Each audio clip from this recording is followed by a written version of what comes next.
मध्ये सुद्धा कबीर महाराजांनी आमच्या बंजाराची नोंद बंजारा लम्मानी लम्माडा अशी नोंद केलेली आहे। जेव्हा 1913 मध्ये या भारत देशामध्ये भयानक दुष्काळ पडला होता, लोकांना अन्न मिळत नव्हतं, त्यावेळेस प्राण्याचं मांस काढून हर एक समाजाने खात होते। त्यावेळेस अफगाणिस्तानमधून आणि चीनमधून अन्न पाणी बैलाच्या पाठीवर आणि गाईच्या पाठीवर गोण्या लादून या भारत देशाला अन्न पुरवठा जर कोणी केला असेल तर आमचा बंजारा समाज हा असणार या भारत देशाला अन्न पुरवठा केलेला आहे।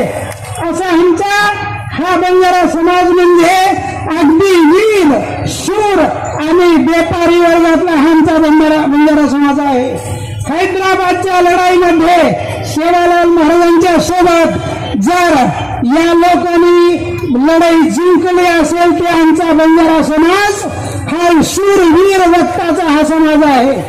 अशा प्रकारचा हा बंजारा समाज हजारो नाही 10,000 वर्षाच्या पूर्वीपासून या भारत देशामध्ये राहणारा हा समाज आहे आणि या समाजाला आरक्षण आम्हाला दिलंच पाहिजे, दिलंच पाहिजे, दिलंच पाहिजे।